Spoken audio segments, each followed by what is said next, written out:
Make sure that you never miss a video of me chatting with my mom or all the other videos that I put out by signing up to my newsletter at revealcannabis.com. Okay, can you hear me? No, you're on mute though. How do I make you bigger and me bigger? First of all, do you need anything from Costco?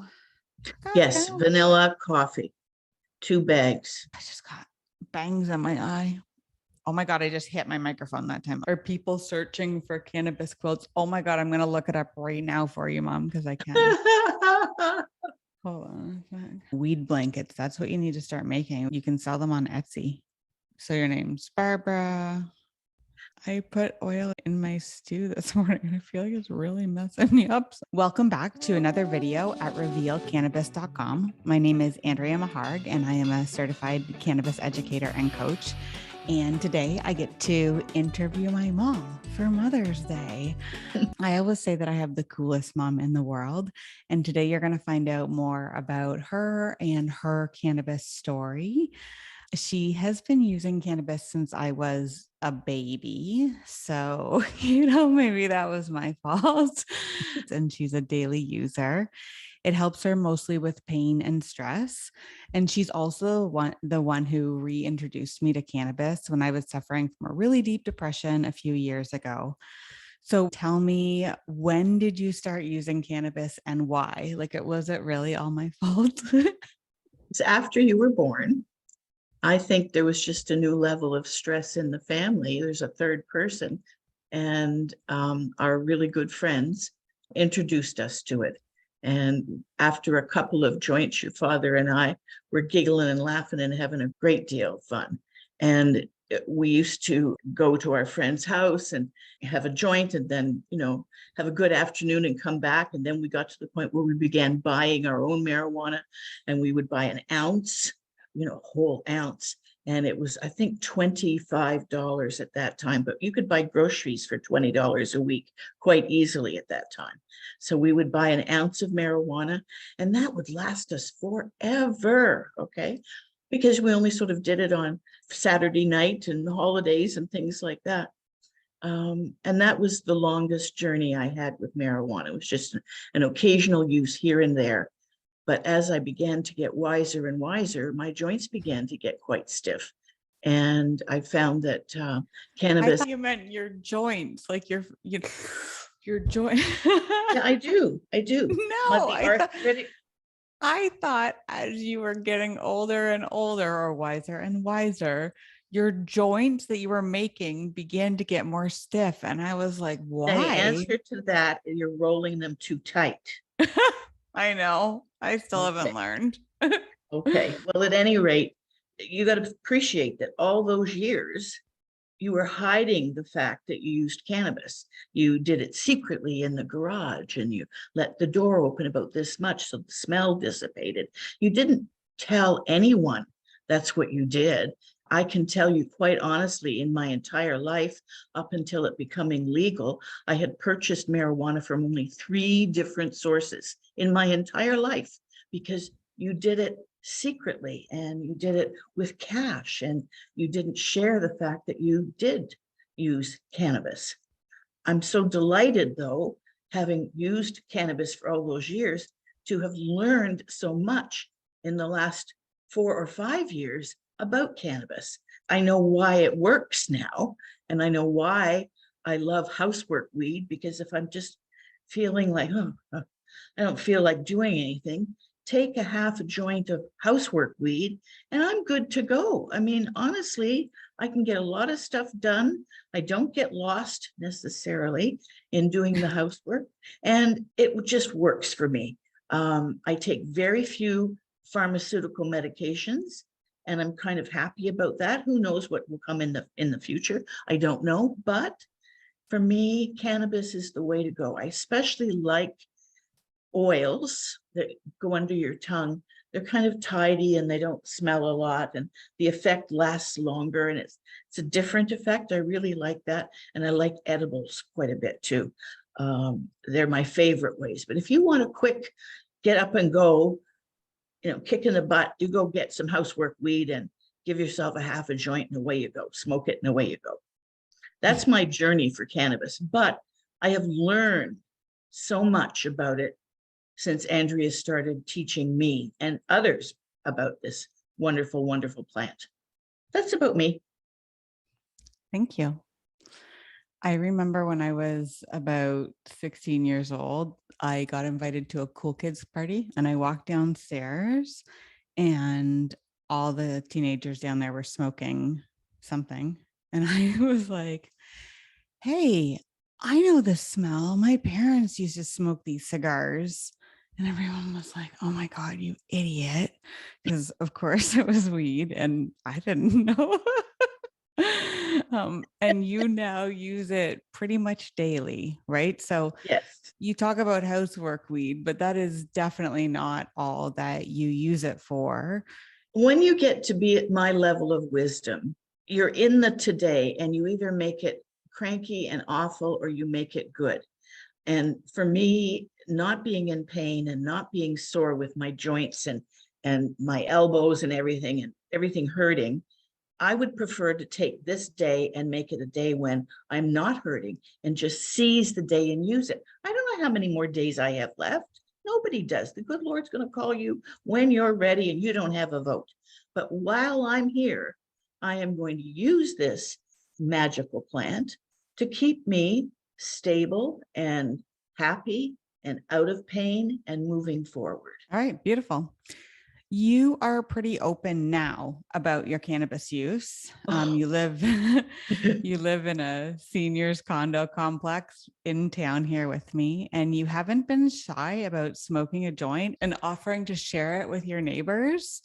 Last year, you also showed pictures of your new cannabis plants to your bridge group when everyone else was sharing pictures of their grandchildren, and you have grandchildren. So like No, you're they were showing pictures of their babies. There's a difference, oh, okay? very true. They were Very showing a true. difference of the pictures of their babies, and I pulled out the pictures of my babies, Oh and my they were God. so pretty. They really, really were nice. Oh my But yes, God. my seniors bridge group was, they weren't shocked, to me, honestly. They kind of They already know zoomed you. in on it and they knew what it was, and they said to no Trump and passed it along. Okay, so but that's still a huge shift. That's a huge Yes, shift from you like hiding in the garage and right. making sure that people didn't know about this because this was illegal for a long time. You with your profession couldn't do this. So tell me about that evolution from that to like literally like, hey Larry, do you want to share some of this with me as they're passing by? Tell me about that evolution. Well, first and foremost, I never ever believed I would see it legalized in my lifetime. I mean, just I thought, okay, this is just never going to happen. And when it did happen, I was elated and quite beside myself, and then kind of upset with the Trudeau government because they only allowed us 4 plants. Little did I know that 4 plants is an enormous amount of cannabis to grow and process and keep. And that's really, really wonderful. And it also opens up a whole new field of senior gardening opportunities. So I think that's lovely. But the ability to talk about cannabis now is joyful because I'm really sharing with my neighbors and my friends what is going on.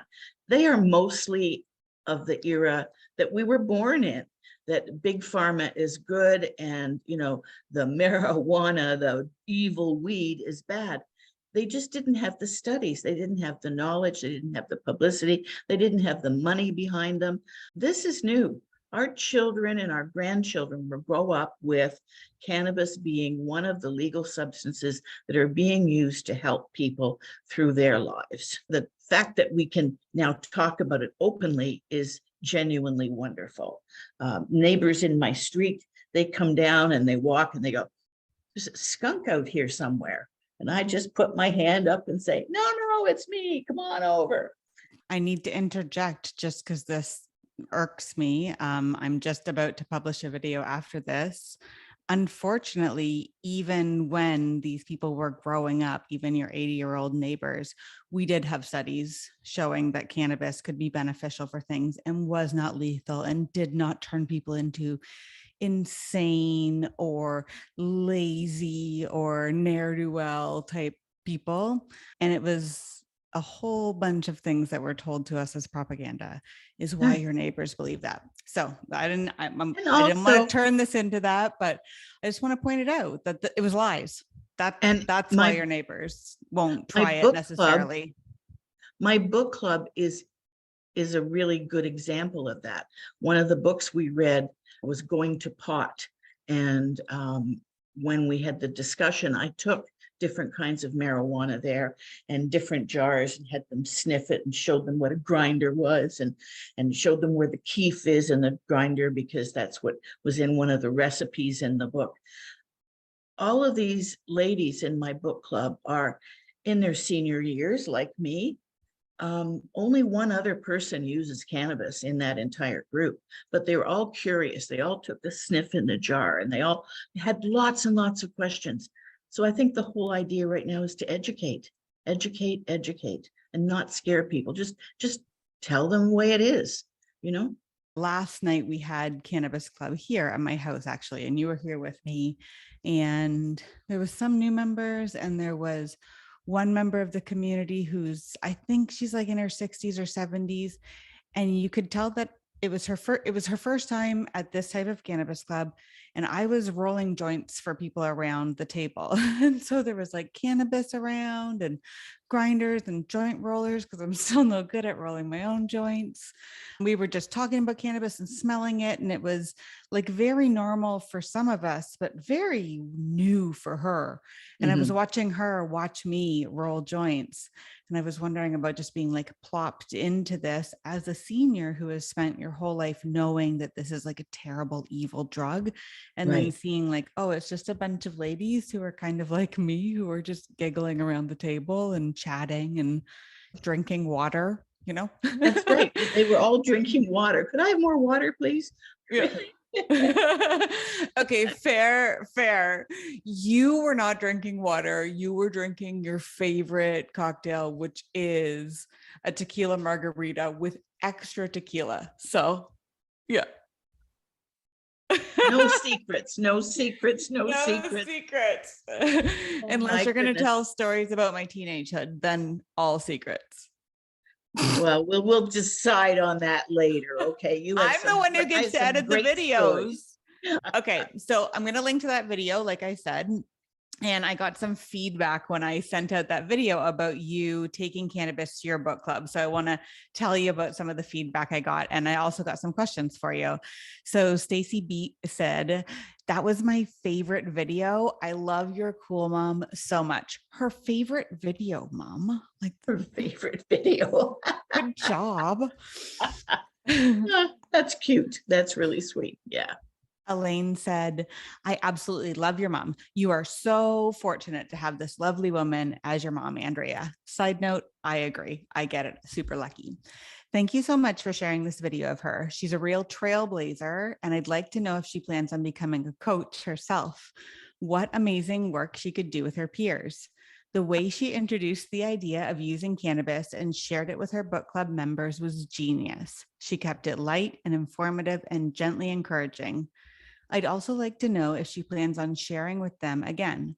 Another question I have is, did she get any feedback from the 3 members and the host who accepted her gifts? So let's start with that one. You gave out cannabis gifts in the form of like cannabis chocolate or cannabis fudge. Yeah. Yes, that's right. And I had cut up 3 little pieces and put them in individual packages. So everybody got 3 very tiny pieces. And my mantra is start low and go very slow. So I was saying, cut this piece into a quarter, take it when you don't have anywhere to go and you're very, very safe, and then start there. If you don't get anything out of it, that's good. Next day or 2 days, or when you have another opportunity where you're not responsible for anything, take a little bit more. Find your own tolerance level. But out of that, 3 took them home. I got 0 feedback from them. But the host kept the other 7 little packages in her fridge, which was sweet. And I have still had 0 feedback about that. But you know something? You never know. Our book club might read another book about cannabis in a year or so. We do a whole broad range of topics. So you never know. Yeah, you can't push it. You just got to have it out there. And what I find is some people know that I use cannabis and they ask me about it for other reasons. They have a husband or they have a wife that are having trouble. And, would you think cannabis would help? Well, of course, I'm not a medical doctor, but I know someone who could direct them in the right way. And that's a cannabis coach. So that's what I do. But they do ask. We're not stupid. We know that it's out there, us seniors. It's just too new. The whole field is just huge and there's not enough knowledge out there really yet. So that's okay. We're about spreading it. Disagree. So much knowledge out there that it like overwhelms even people who are like medical doctors in the field. So many studies, 4,400 studies were published in 2022 on PubMed on cannabis. 4,400. Yeah. Elaine also asked, would you yourself consider becoming a cannabis coach?